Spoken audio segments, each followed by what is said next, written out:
In 1985, the town barely showed up on most maps. It sat between stretches of highway and pine woods in rural Alabama, the kind of place where days moved slow and people noticed when something was out of place. Stores opened early and closed on time. Church marquees still changed by hand. Kids walked to school without fear, and most doors stayed unlocked because nothing bad was supposed to happen here. This was a town where routine meant safety, and familiarity passed for trust. Misti Boyal fit into that rhythm so completely that people rarely thought about her beyond the roles she filled. She was 28 years old, a single mother, and known mostly as Misty with the little boy. She worked steadily, paid her bills late but always paid them, and kept her head down. There was nothing dramatic about her life. That was exactly why, years later, people would struggle to understand how it could simply stop. She lived in a small rental house not far from the elementary school her son attended. The paint on the porch railing was peeling, and the yard never quite stayed trimmed. But it was home. Every morning followed the same pattern.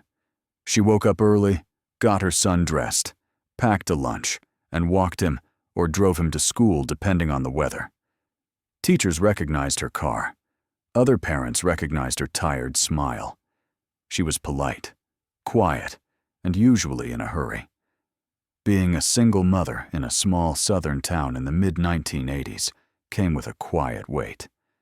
People didn't say much to her face, but assumptions lingered.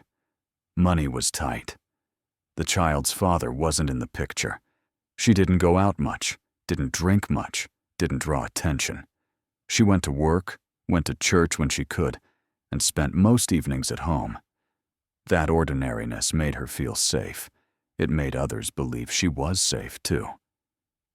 The day she disappeared began like any other weekday. No storms, no unusual calls, no arguments anyone could later point to. She dropped her son off at school that morning, exchanging a brief word with his teacher about an upcoming field trip. She mentioned needing to pick up supplies after work. It was the kind of conversation that barely registered, the kind people replay later only because they wish they'd said more. After that, she went about her errands. A stop at the grocery store where the cashier rang her up for a few basics. Milk, bread, something small for dinner. She chatted briefly with a woman she recognized from church, complained lightly about prices going up, smiled, and left. No one remembered anything strange about her mood. No one recalled fear or distraction. She looked tired, maybe stressed, but that wasn't new. At work, she kept to her tasks. Co-workers later said she seemed normal, focused, quiet. She mentioned needing to leave on time to pick up her son from school, something she never missed. That detail would matter later. At the time, it meant nothing. Parents said things like that every day. By early afternoon, the day was winding toward its usual close. School dismissal came and went. Parents lined up. Children climbed into cars. One by one, names were checked off. But Misty didn't arrive. At first, no one worried. Sometimes she ran late. Sometimes traffic slowed her down. 10 minutes passed. Then, 20. Her son waited on the steps, backpack at his feet, watching other children leave until he was one of the few still there.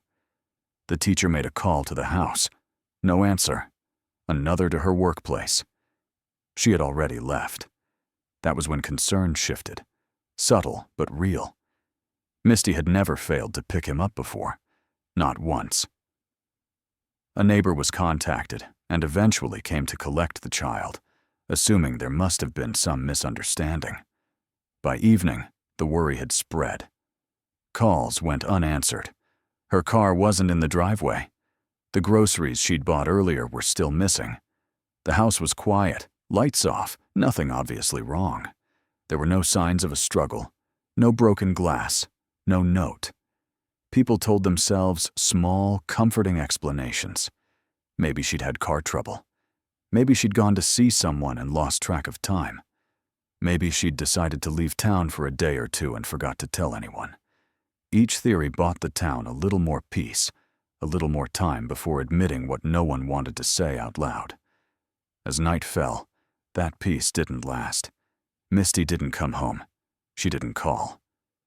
By the next morning, the routine that once defined safety felt brittle. Her son stayed with relatives, asking questions no one could answer. Neighbors began to look at the road more closely, listening for a car that never came. When police were finally notified, the initial response was measured. Adults disappeared sometimes, especially adults under stress, especially single parents. Officers noted her age, her financial situation, her lack of immediate family nearby. There were no signs of foul play, no evidence she'd been taken by force. For now, they said, it was too early to assume the worst. But in a town where everyone knew everyone, absence spoke louder than evidence. Misti Boyal had vanished into a silence that didn't fit her life. And as the hours stretched into days, the unspoken question settled in the air, heavy and unavoidable. If someone as ordinary as Misty could simply not come back, then maybe routine wasn't protection at all.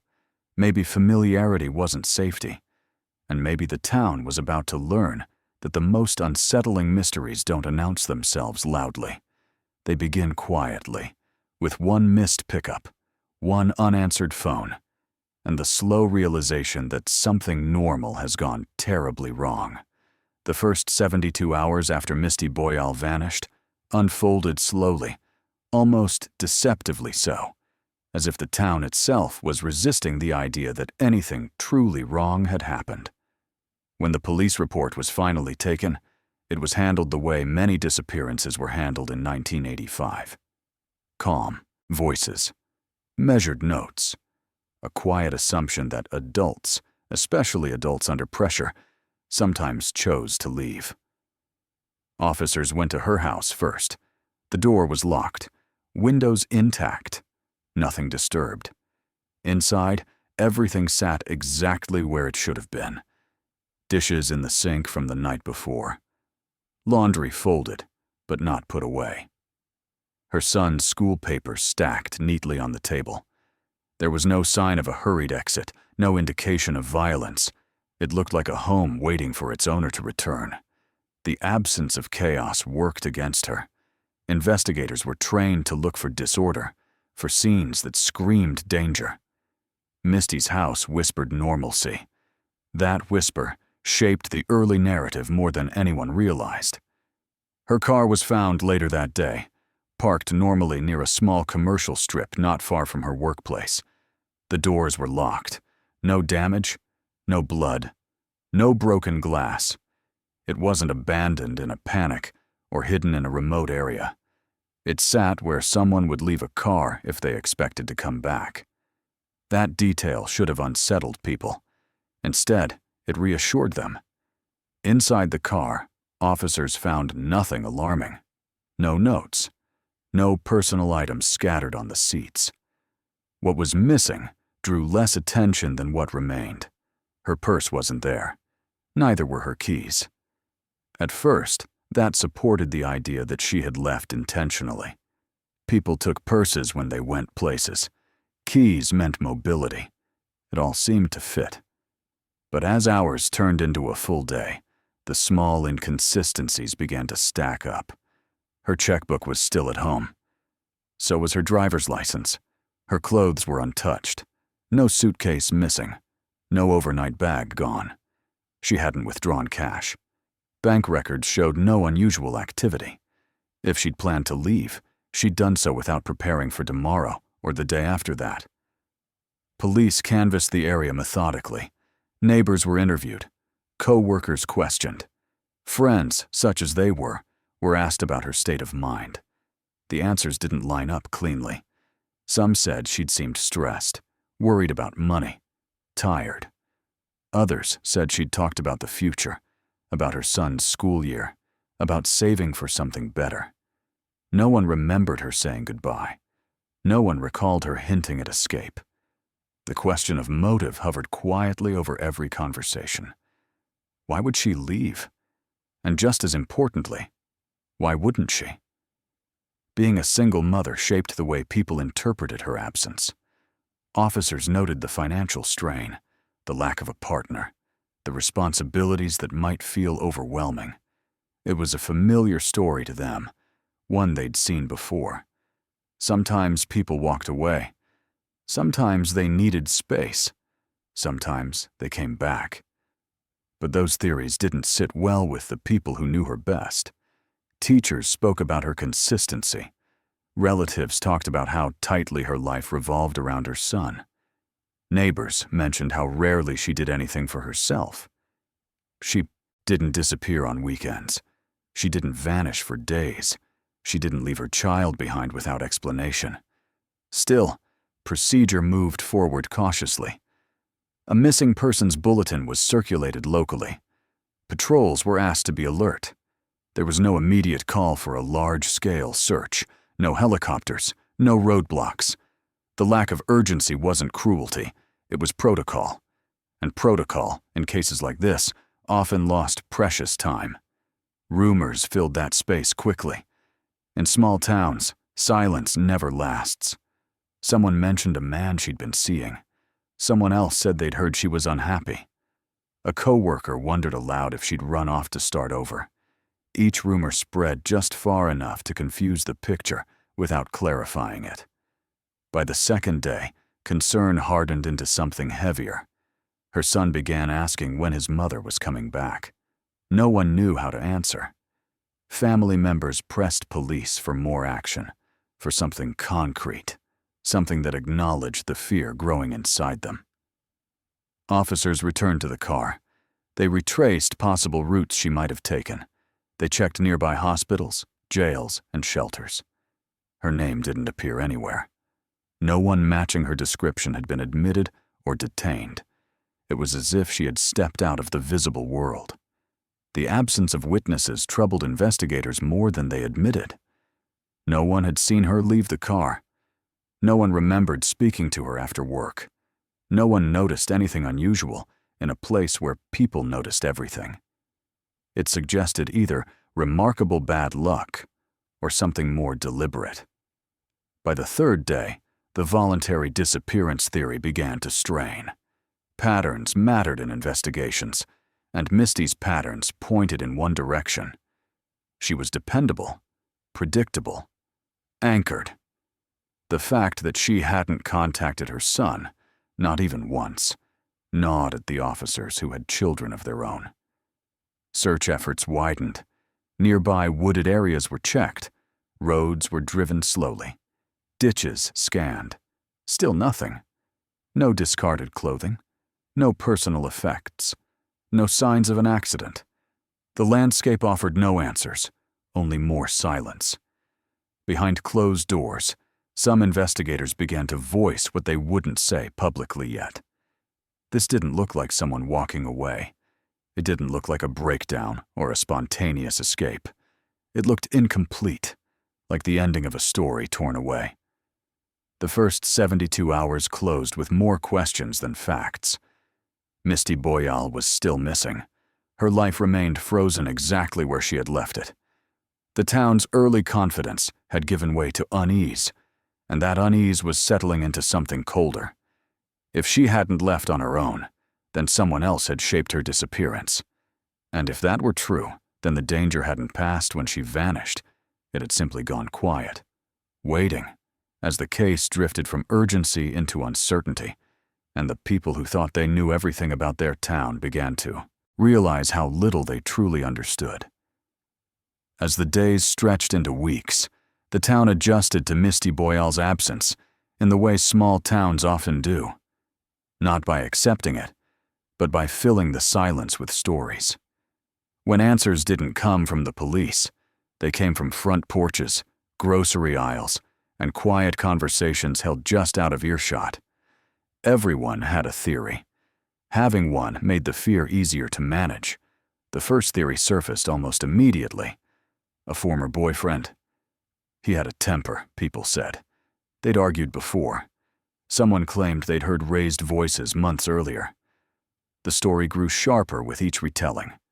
Police brought him in, asked their questions, checked his timeline. He had been working out of town that day, verified by multiple people. There was no evidence tying him to her disappearance.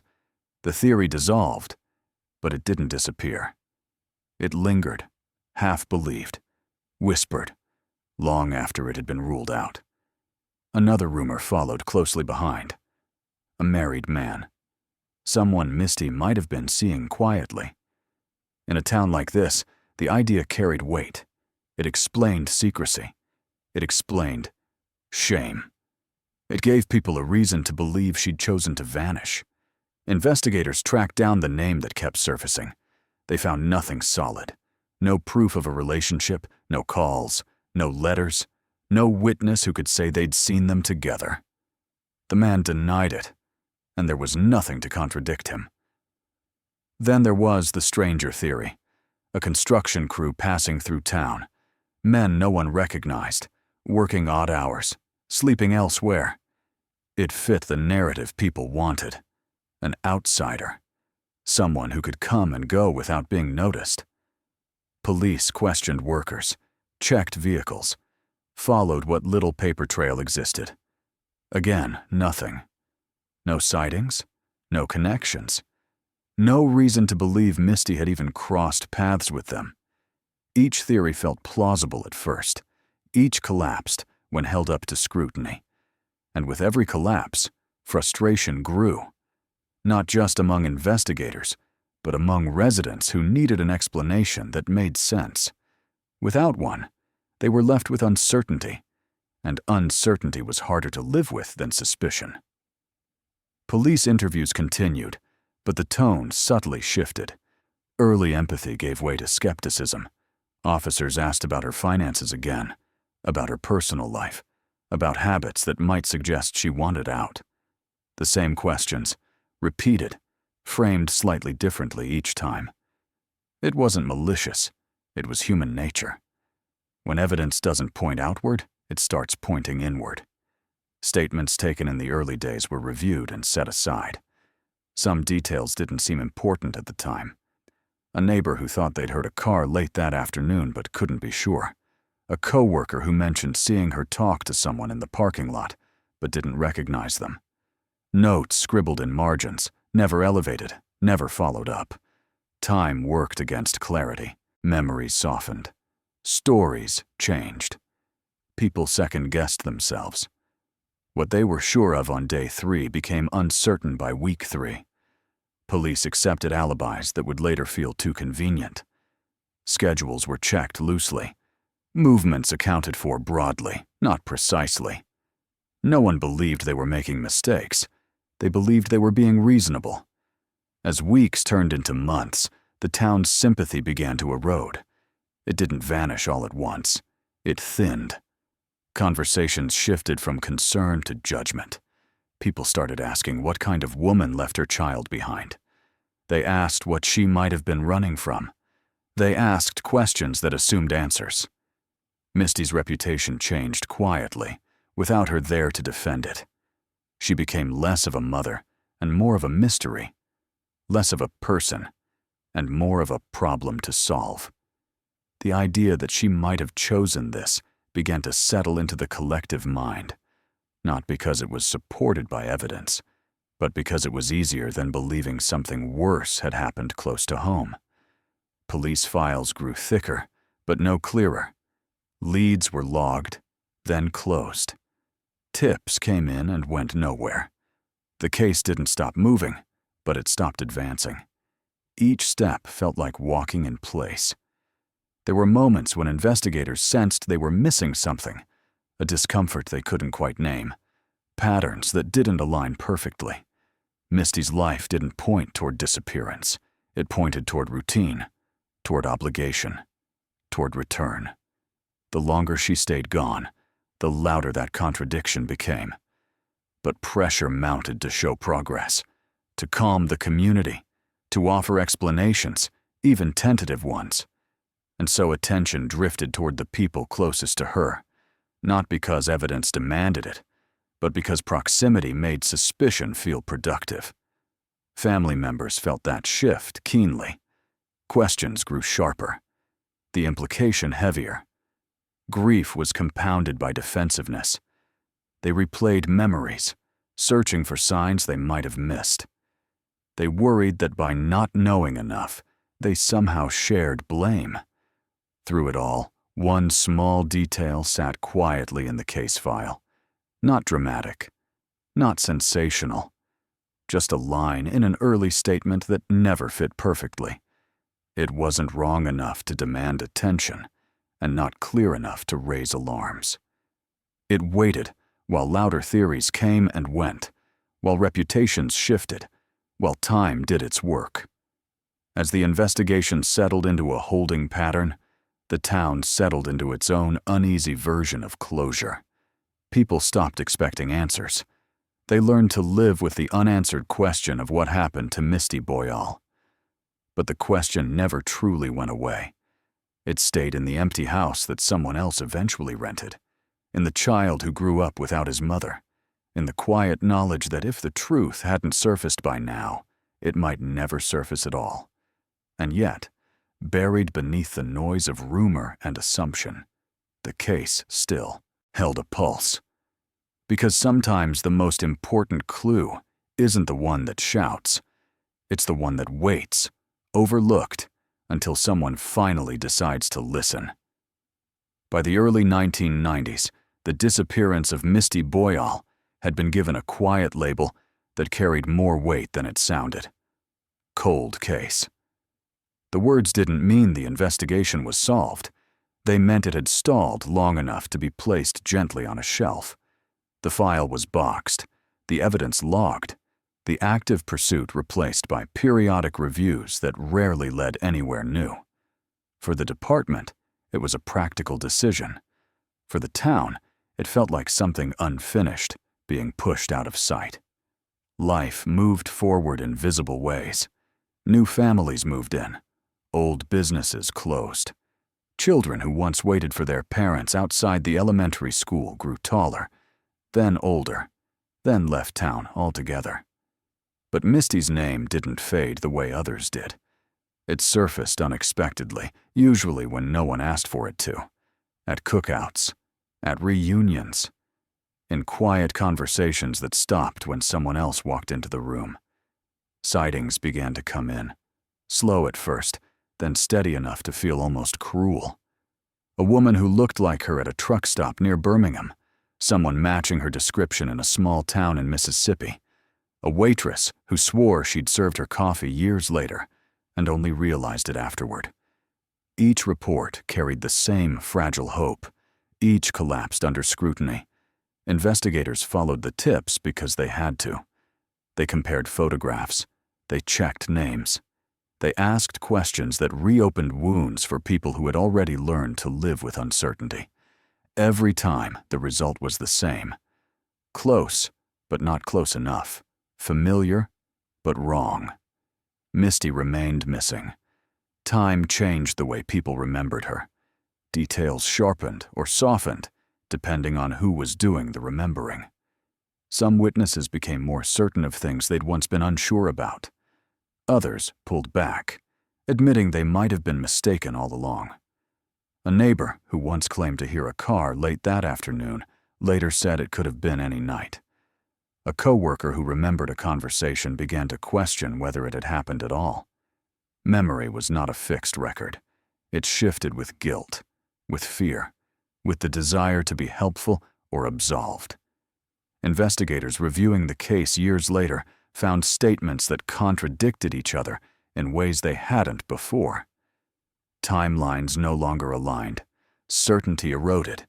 Guilt spread unevenly, settling on some shoulders more than others. Family members wondered if they should have pushed harder. Friends questioned whether they'd ignored signs. Even officers who'd worked the case carried quiet doubts, replaying early decisions they couldn't undo. No one could say for sure where the failure lay, only that something had slipped through. For a while, the case saw a brief resurgence. A younger detective, new to the department and unburdened by the original assumptions, asked to review the file. He approached it methodically, starting from the beginning. He read every statement. He mapped movements. He traced timelines with fresh eyes. For a moment, there was renewed optimism. Maybe distance from the original investigation was exactly what the case needed. But the walls remained.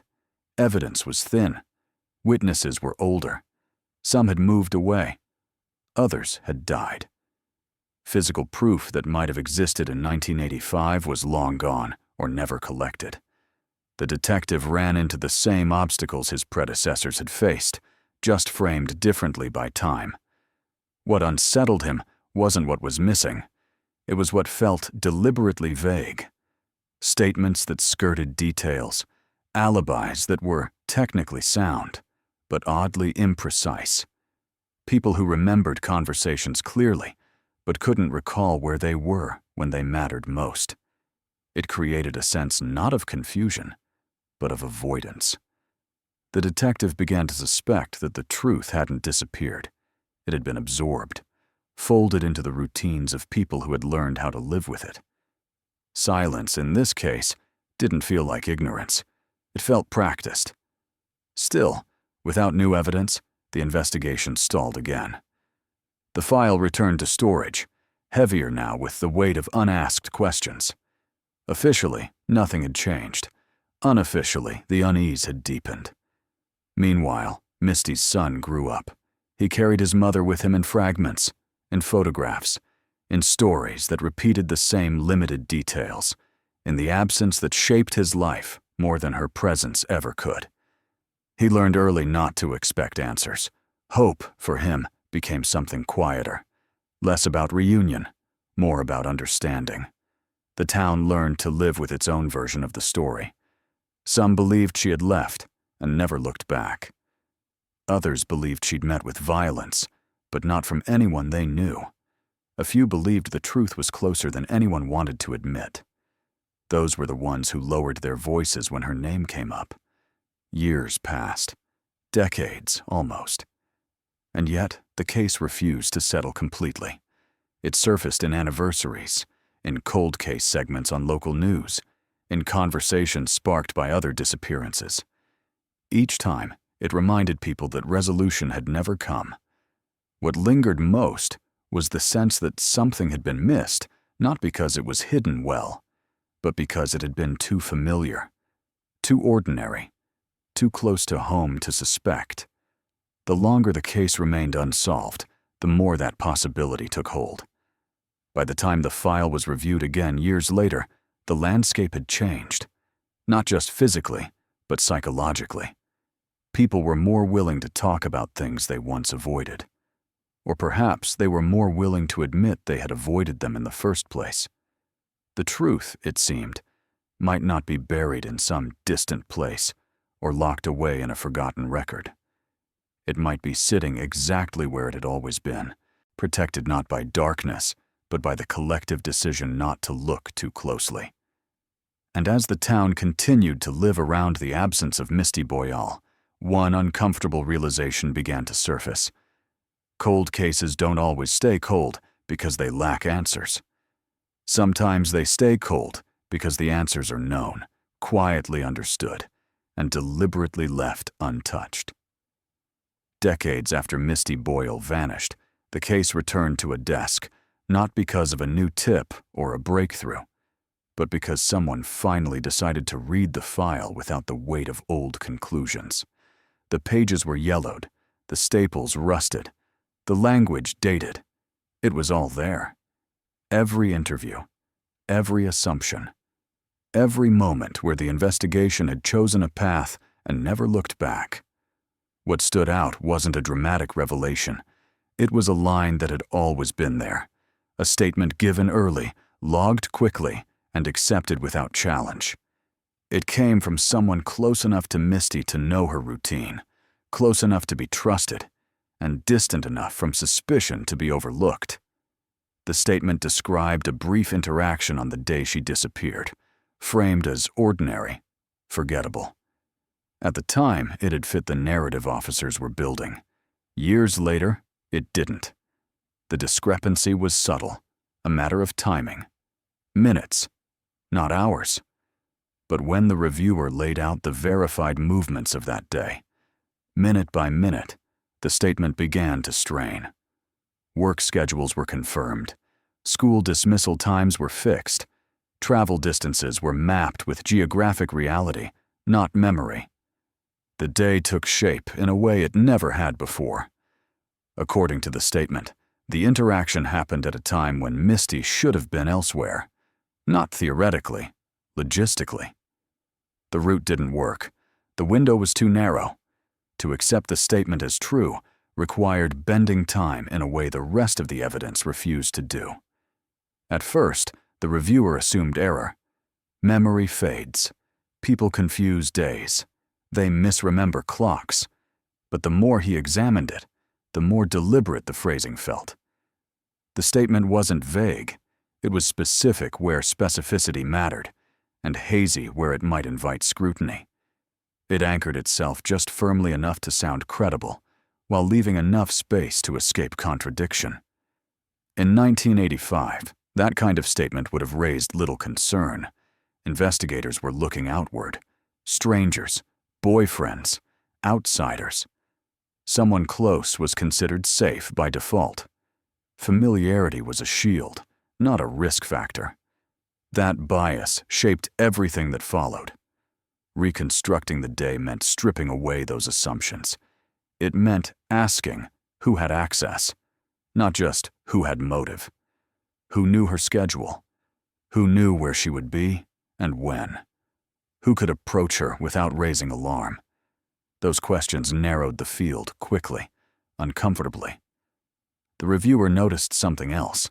The statement had been taken after the initial wave of concern had already shifted toward voluntary disappearance. That context mattered. It meant the questions asked were framed to confirm that idea, not challenge it. Details that contradicted the narrative weren't pursued. They were smoothed over. Opportunity emerged, not as a dramatic ambush, but as a convergence of trust and timing. The kind that doesn't leave a mess, the kind that doesn't draw witnesses, the kind that happens quietly, between routines, in spaces that feel safe because they always have been. Motive, when reconsidered, wasn't explosive. It didn't involve rage or obsession. It was ordinary. Fear of consequences. Fear of exposure. Fear of change. The kinds of motives that don't announce themselves and don't require premeditation in the way people expect. They only require a moment where someone believes they can make a problem disappear. Access completed the picture. The ability to intercept her path without forcing it. The ability to explain away presence. The ability to leave no obvious trace. In 1985, that kind of scenario was rarely examined closely, unless there was physical evidence to demand it. Here, there was none. The more the day was reconstructed, the quieter the conclusion became. No struggle, no witnesses, no dramatic turning point. Just a series of decisions made under the assumption that no one would ever look back this closely. And for decades, no one had. What made the realization devastating wasn't just the implication. It was how easily it explained everything that had confused investigators before. Why her car was parked normally. Why personal items were missing, but essentials were left behind. Why there was no farewell, no preparation, no trace of planning. It wasn't a disappearance. It was an interruption. The town's role in protecting that interruption became clearer too. Not through conspiracy, but through convenience. People trusted what felt familiar. They accepted explanations that preserved their sense of safety. They avoided questions that would fracture relationships. Silence wasn't enforced. It was chosen. The reviewer knew the limitations. Time had erased the possibility of prosecution. Evidence that might have existed was gone. Witnesses were older or gone themselves. The person behind the statement might never face formal accusation. The law had moved on, even if the truth hadn't. Still, the file was updated. Notes were added. The conclusion was written carefully, without names, without accusations. Just logic, just alignment. Just the quiet acknowledgement that the disappearance no longer felt unsolved. It felt unresolved. When the findings were shared privately with a small circle of investigators, the reaction wasn't shock, it was recognition. A sense that this was the answer they had circled for years without daring to land on. It explained why the case never felt distant, why it stayed close, why it haunted. For Misti's family, the information landed differently. It offered clarity without closure, understanding without justice. It reframed decades of uncertainty into something sharper, heavier, knowing who, knowing how, knowing why, without the ability to confront it publicly. That kind of knowledge doesn't heal, it settles. The town, of course, was never officially told, not in detail, not openly. But truths have a way of moving through communities even when they aren't spoken aloud. Conversations changed. Names were avoided. Certain stories stopped being told. The silence shifted shape. What remained was the realization that Misti Boyal hadn't vanished into nowhere. She had vanished into somewhere too close for comfort. And that the thing protecting the truth for so long wasn't darkness or distance, but the shared decision to look away. As the case reached this quiet, unsettling understanding, one question lingered heavier than the rest. If the truth had been this near all along, then what did it mean for the people who had lived beside it for 30 years, carrying on as if nothing had happened at all? By the time the case reached its quiet end, there was nothing left that resembled the hope people once clung to. No arrests were made, no remains were recovered, no press conference announced a resolution. What existed instead was something smaller and heavier. A shared understanding among investigators that the truth had been found too late to matter in the way justice demands. The conclusion lived in private conversations and carefully worded notes. It was built from logic rather than evidence, from alignment rather than proof. It named no one publicly, but it pointed clearly enough that those who reviewed it didn't need it spelled out. Misti Boyal had not disappeared by choice. She had not wandered off or started a new life. She had been stopped, quietly, permanently. The person responsible was not a stranger pulled from a lineup, not a shadowy figure passing through town. It was someone woven into the fabric of her daily life.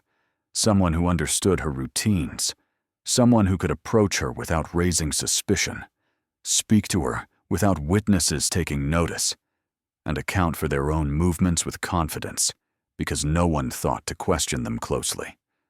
By the time this understanding settled, the person at the center of it was no longer within reach of the law. Death had intervened, or distance, or a combination of both. The window for prosecution had closed long before anyone tried to open it. Even if it hadn't, the lack of physical evidence would have made a case fragile at best. The law requires certainty. This truth offered none that could survive a courtroom. Investigators who carried the case to this point were left with an uncomfortable responsibility. They could not announce what they believed. They could not give the town a name to direct its anger toward.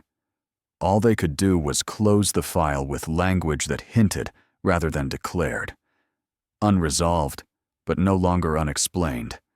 For Misti's family, that distinction mattered in complicated ways.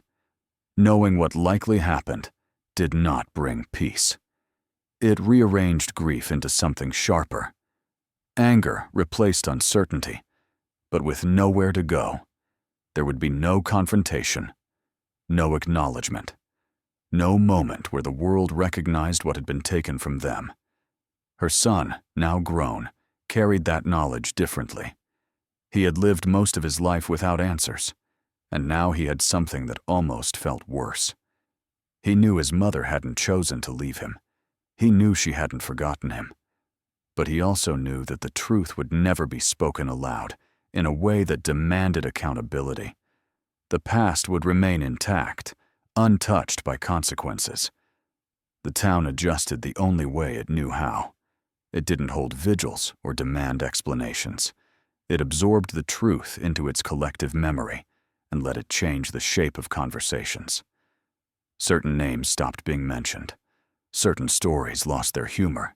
People learned what not to ask and who not to bring up.